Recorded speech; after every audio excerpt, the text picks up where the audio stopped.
लोगोफोर गुड इभिनिं दा आंनि लोगो जे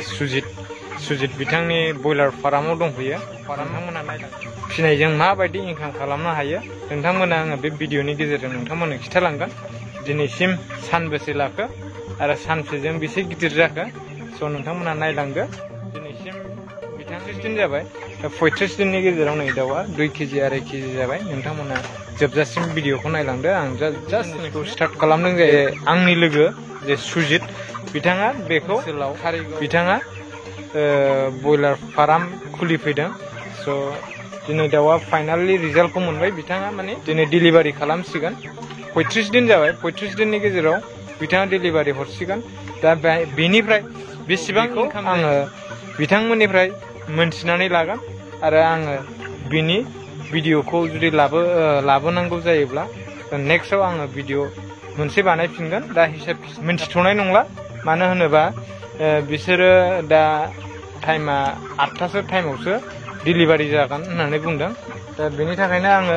दिनै बे 2700 दाउआव बेसेबांसो इनकाम जाखो आङो बेखौ नोंथांमोननो हिसाबखौ दिनै होनो हानाय नंला मानो होनोबा बेवहाय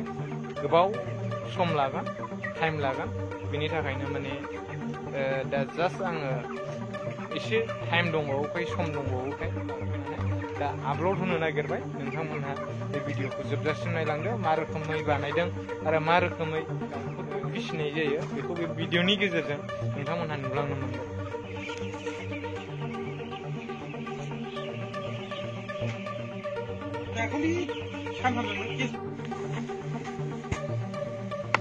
दंफैयो खारिखौ नोंथांमोना नायलांबानो जाबाय बैनो जायगाया स' मानि थाखाय बानायदों बेखौ दा गावसोरनाव सोंबासो मिथिसिगोन थारमाने बाहाय आदार दङ बे आदारनि थाखाय बिसोर मोननाय दाउ दोनग्राया बेखौ आं थांनानै खेबैनि नोंथांमोना नायलांबाय दा मेन जायगायाव जों सफैबाय लोगोफोर नै दाउआ नैबेनो नै देरहांबायानो लोगोफोर नायलांबाय था नोंथांमोना माबायदि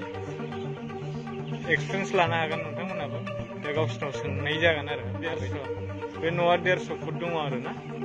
बैसाङावसो होनाय जादों बैसाङाव माने दैफोर लोमबाबो माबा लोमबाबो खुनु उसुबिदा गैला आरो मोजाङानो जाजोबखा फुल्लि नेट नै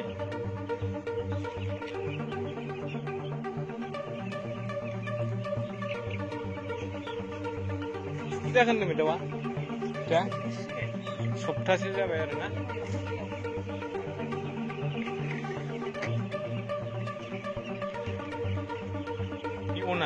बे अनारजोंसो मा थांखि लानानै बिथाङा मावदों बेखौ नोंथांमोना फार्म खालामनायनि मेन उद्देश्यआ नोंथांमोना बे बयलार फार्म खालामनायाव बेसेबांसो इनभेस्ट खालामखो आरो मा साजेसन हरनो जे समाव आङो दंफैयो सासे लोगोनि बयलार फार्माव जोङो दा फार्स्ट वाइट सुनायनो नागिरदों माने बबे दाउआ बेसेबां केजि जाखो बेखौ टेस्टिं नायनो नागिरदों नै बेबायदि सुथ'गोन आरो दा बिनि सुनाया आलादा रोखोम जागोन दा जों नायग्रोनो नागिरदों बेसेबां केजि जाखो बाल्थिङा बेसेबां केजि दंमोन बाल्थिङा 430 दं आधा केजि नंजोबा आरो दा अब्ला जों बेखौ माइनास खालामगोन होमबा 2.5 केजि 2.5 केजि दा दस्रा मासे दाउआव जाहैबाय 2.5 केजि दाउ जों सुनानै मोनबाय आरो जों नायबावगोन ट्राइ खालामगोन बबे देरसिन बेखौ नायनायलाय बिथांमोना हरसिगोन डिलिभारि खालामसिगोन दा ओंखायनो एसे माने नायनानै लाग्रोखानायाबो मोजां नङाबा दा बिसोर अजनफोरखौ नायदो आरो जों मासे सुनायबावनो नागिरबावबाय नै बेखौ जों दा ट्राइ खालामबाय जाहैबाय 2 केजि 450 ग्राम दा बे बेसेबां दङ बे केजिनि एसे बारा जादों आरो दा बिनि हिसाब खिथाबा दाहायसो मोनथिसिगोन लोगोफोर दा जोङो मोनथिथ'ला मा रोखोम होलाङो मा रोखोम बेनिफिट थायो बेखौ दा नोंथांमोना मिथिनो मोनगोन माने आप डाउन जायो माने 2.5